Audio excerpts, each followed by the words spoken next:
رؤف صاحب، عمران خان صاحب کدھر ہیں؟ عمران خان صاحب بلا جواز، ناحق، غیر قانونی، غیر آئینی طریقے سے ان کو جیل میں رکھا گیا ہے.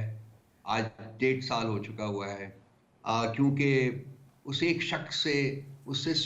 شخص کا خوف اس حد تک صاحب اقتدار لوگوں کے اوپر طاری ہے کہ وہ یہ بلیو کرتے ہیں کہ اگر وہ جیل سے باہر آ گیا تو ان کا ٹھکانہ کوئی نہیں رہے گا. اچھا اس لیے یہ جیسا بھی ہو، جس طریقے سے بھی ہو، خان صاحب کو یہ جیل میں رکھنے کی کوشش جو ہے وہ جاری ہے ابھی تک. لیکن کہتے ہیں ہر رات کے بعد سویر آتی ہے، اور میرا خیال ہے کہ میں آلریڈی اس سویرے کی جھلک جو ہے وہ دیکھ رہا ہوں. ان قریب خان صاحب باہر ہوں گے انشاءاللہ. آپ اس سویرے کی جھلک دیکھ رہے ہیں. یہ سوال میں نے اصل میں آغاز آپ سے گفتگو کا اس وجہ سے اس سوال سے کیا کہ آپ سمیت تحریک انصاف کے متعدد رہنما بڑے باوثوق انداز میں بارہا یہ دعویٰ کر چکے کہ بس چند مہینوں کی یا چند ہفتوں کی بات ہے اور عمران خان باہر آ جائیں گے. اس میں پس پردہ کسی مذاکرات کا تذکرہ بھی تھا، بات چیت کا تذکرہ بھی تھا، کچھ پردے کے سامنے بھی بات چیت کا تذکرہ تھا، لیکن وہ وقوع پذیر ہوتا ہوا نظر نہیں آیا. کیا اس کی وجہ ہے؟ کیوں، کہاں پر معاملہ سکٹل ہوا؟ کچھ تو جواب میں نے آپ کے پہلے سوال کے جواب میں بھی دے دیا ہے اس کا، اور وہ یہ کہ جی ان کا خوف اس حد تک طاری ہے ان لوگوں کے اوپر کہ ان کو جیل میں رکھنا جو ہے وہ سب سے بڑا مقصد اس وقت کے حکمرانوں کا بنا ہوا ہے. نہ اس میں قانون کا کوئی شمار ہے، نہ اس میں آئین کا کوئی شمار ہے، نہ اس میں اخلاقیات کا یا انسانیت کا شمار ہے. لیکن جیسا کہ پہلے 4 مقدمات میں سے خان صاحب کی بریت ہو گئی تھی، اسی طرح سے یہ جو 1 یا 2 مقدمات رہتے ہیں اس میں بھی جب یہ سنے جاتے ہیں تو بڑا مشکل ہوگا. حالانکہ عدالتیں اس وقت مفقود ہو چکی ہوئی ہیں 26ویں آئینی ترمیم کے بعد، لیکن اس کے باوجود بہت مشکل ہوگا ان کو بیل آؤٹ نہ کرنا. اسی لیے ہم امید لگا کے بیٹھے ہیں کہ عنقریب جو ہے وہ ہم ان کو آزاد دیکھیں گے. اس کے ساتھ ساتھ پارلیمنٹ کے اندر کوشش کر کے اور قانونی محاذ کے اوپر کوشش کر کے ہم اس نتیجے کے اوپر پہنچے ہیں کہ ایک ملک گیر جو ہے، ایک سیاسی تحریک جو ہے اس کو شروع کرنا ہے تاکہ پریشر جو ہے وہ اور بڑھے. اور اس تاریخ کے جو خد و خال ہیں وہ اس وقت طے کیے جا رہے ہیں. کل اور پرسوں جو ہے اسلام آباد میں ایک قومی کانفرنس منعقد ہو رہی ہے جو 2 دن جاری رہے گی، اور اس میں جو ہے تمام مکاتب فکر کے لوگ جو ہیں ان کی انپٹ لی جائے گی تاکہ اس جو تحریک ہے جو انشاءاللہ تعالی عید الفطر کے بعد ہم جاری کریں گے، شروع کریں گے، اس کے خد و خال جو ہے وہ صحیح طریقے سے طے ہو سکیں. اچھا اس قسم کی ڈیمانڈ سامنے نہیں ہے. اب آپ کی جماعت جو ہے وہ obviously you are putting up a fight against all the political parties. جو کرنٹ رجیم ہے، رولنگ ایلیٹ، ہمارا جو پورا کا پورا حکمران طبقہ، آپ سب سے لڑائی کر رہے ہیں، لیکن آپ کے اندر جو لڑائی چل رہی ہے آپ کی جماعت میں بہت سارے گروپنگ جو ہیں اس کی اب قصے زبان زد عام ہیں. شیر افضل مروت صاحب کو ہم نے سنا ہے کہ وہ الزام در الزام لگا رہے ہیں. آپ کے حوالے سے بھی انہوں نے الزامات لگائے. فواد چودھری ہیں، وہ کہتے ہیں کہ موجودہ جو قیادت ہے پارٹی کی جیل سے باہر، ان کے پاس تو کوئی حکمت عملی نہیں ہے عمران خان کو باہر نکالنے کی، ہم ایک کمیٹی بنا دیتے ہیں. تو یہ جو لوگ ہیں ان کا کیا مستقبل ہے پارٹی میں؟ اور ایسی داخلی لڑائی کی موجودگی میں آپ لوگ کسی اور سے کیا لڑیں گے؟ آپ کو تو اپنی لڑائی سے فرصت نہیں. یہ اس سے میرا خیال ہے کہ یہ اندرونی جو ہمارے آراء پائی جاتی ہیں ان کو ذرا اوور سٹیٹ کیا جاتا ہے. آج بھی میرا خیال خان صاحب کو ملنے گئے ہیں ہمارے 3 لائرز، سیکرٹری جنرل صاحب بھی گئے تھے، اور انہوں نے باہر آ کے جب بات کی ہے تو اس میں بھی انہوں نے خان صاحب نے کہا ہے کہ یہ ان کا مستقبل ختم ہو چکا ہوا ہے شیر افضل مروت کا، اور یہ جو ٹاؤٹ چھوڑا گیا ہوا ہے اس وقت ہمارا، اور یہ پارٹی میں ڈس یونٹی کریٹ کرنے کے لیے وہ بالکل ختم ہو. دیکھیں میں اس پہ ڈیٹیل میں جانا نہیں چاہتا ہوں، لیکن یہ لوگ جس طریقے کے الزامات لگاتے ہیں پارٹی میں بیٹھے ہوئے لوگوں کے اوپر، بھائی ہم تو بیٹھے ہوئے ہیں نا. یہ تو کون سی ایسی پولیٹیکل پارٹی ہے عیسیٰ صاحب، آپ مجھے بتا دیجئے، جس میں کہ فواد چودھری نہیں رہے ہوئے؟ پیپلز پارٹی، جنرل مشرف صاحب کی party, P M L Q اس میں بھی رہے ہوئے ہیں، پھر پی ٹی آئی میں آ گئے، اس کے بعد یہ آئی پی پی بھی انہوں نے جوائن کر لی تھی. تو یہ کس قسم کی کمٹمنٹ ہے ان لوگوں کی؟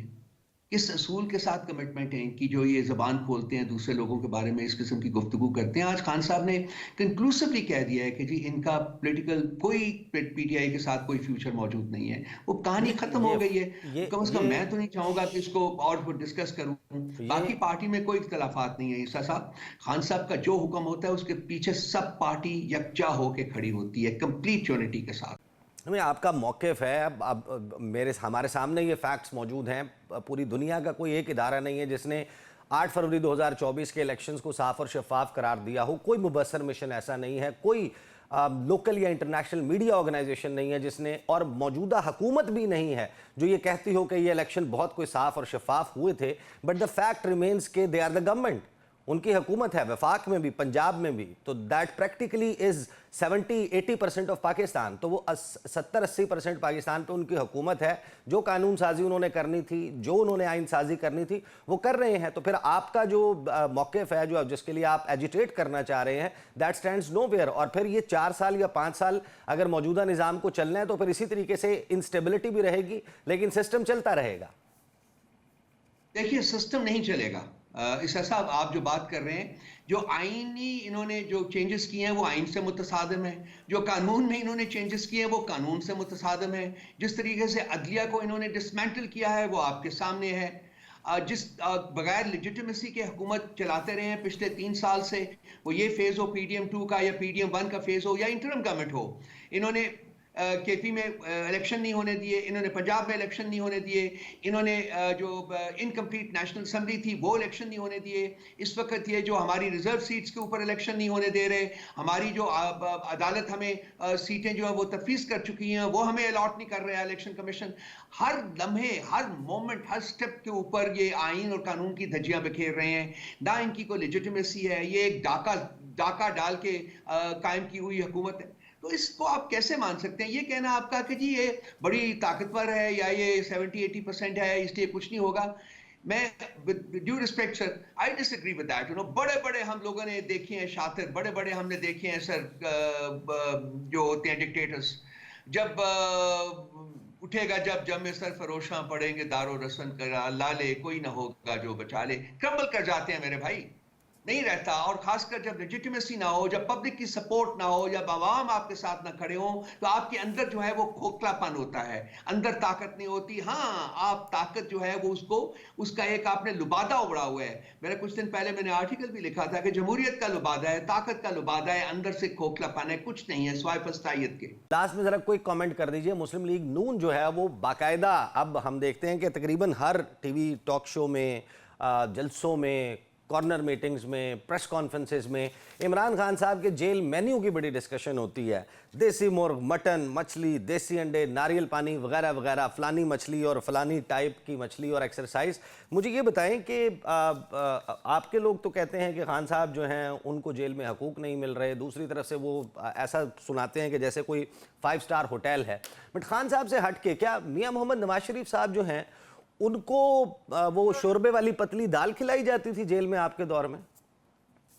ये तो आप कोई अपना कोई जासूस छोड़ें, जो पता चले। जो हमें पता चला है वो तो ये है कि जी वहाँ देके पकती थी, वहाँ पुलाव पकते थे, मुर्गे पकते थे, सारा कुछ पकता था। छोड़ दीजिए। देखिए ईसा साहब, ये गुफ्तगू उस वक्त होती है जबकि इंसान किसी सब्सटेंटिव गुफ्तगू करने के काबिल ना रहे।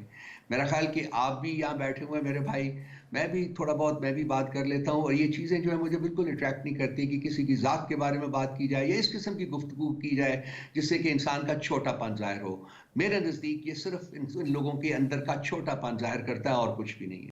आप इस तमाम वक्त के दौरान बताते रहे बहुत सारे लोग के जो असल फैसला साज हैं, जो मैटर करते हैं, जिनका डिसीजन मैटर करता है, हम उनके साथ राब्ते में भी है, बातचीत भी चल रही है। तो उसका स्टेटस क्या है? वो ख़त्म हो गए हैं राब्ते, वो बातचीत ख़त्म हो गई है या अभी भी जारी है?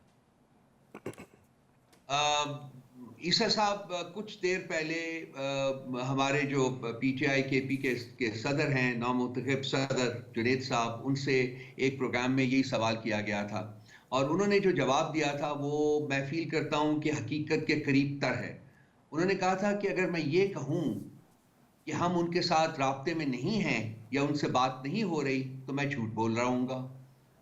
लेकिन बातचीत आगे नहीं बढ़ रही। क्यों नहीं बढ़ रही? वो इसलिए कि खान साहब से जो तवक्कुआत हैं, जो उम्मीदें हैं, वो पूरी करने के लिए तैयार नहीं है। क्या तवक्को आप? आम अल्फाज में मैं उसको एक्सप्लेन कर देता हूं कि जो डील उनके साथ करना चाह रहे हैं वो डील करने के लिए तैयार नहीं है। वो फील करते हैं कि मुझे कानून से मैं बरी होके सुरखरू होके आज़ाद हूँगा और उसी वक्त ही मैं जेल से बाहर आऊँगा। उससे पहले किसी डील के तहत मैं जेल से बाहर आने के लिए तैयार नहीं हूँ। किस किस्म की डील की बात कर रहे हैं आप? तवक्को क्या है इमरान खान से, क्या क्या डील चाहते हैं? डील का लफ्ज़ होता है सर, उसमें दोनों तरफ से कुछ ले दे की बात होती है, लेकिन खान साहब ने चूंकि एक असूली फैसला किया हुआ है मुल्क के लिए, कौम के लिए, इसलिए वो उसमें किसी किस्म का कॉम्प्रोमाइज़ नहीं करना चाहते। वो कहते हैं कि 1.5 साल गुजर गया है, 6 महीने साल और गुजर जाएगा, लेकिन ये जो चीज़ है, जो सिस्टम चल रहा है इस वक्त, जो नाइंसाफ़ी और जो फस्तायत है, ये टेनेबल नहीं है बहुत लंबे अरसे के लिए। और प्रेशर्स मैं देख रहा हूँ कि ऑलरेडी बहुत बढ़ चुके हुए हैं इस हुक्मरान तबके के ऊपर, और अगर आपका जो फॉरेन मिनिस्टर हैं, डिप्टी प्राइम मिनिस्टर, वो ये कहता है जी कि हम अमेरिकन प्रेशर को रेजिस्ट करेंगे, तो इससे कम से कम एक चीज़ तो फौरी तौर के ऊपर आप ईसा साहब कंक्लूड कर लीजिए कि इनके ऊपर प्रेशर जो है वो बहुत बढ़ चुका हुआ है। अदरवाइज ये चीज़ कहने की ज़रूरत नहीं होती है। इसके अलावा और भी इंटरनेशनल ऑर्गेनाइजेशंस वगैरह की तरफ से इंसानी हकूक़ के नाते, आइन के नाते, कानून के नाते, जमहूरियत के नाते, मुख्तलिफ मल्टीपल सोर्सेज से जो प्रेशर है वो कॉन्स्टेंटली इंक्रीज हो रहा है। तो ये अनरेवल करेगा ये तमाम सिस्टम जो इस वक्त एक फैब्रिकेशन है, जो एक गैर तबई किस्म का जो एक सिस्टम इन्होंने यहाँ लागू किया हुआ है, ये बहुत जल्दी आपको अनरेवल करता हुआ नजर आएगा।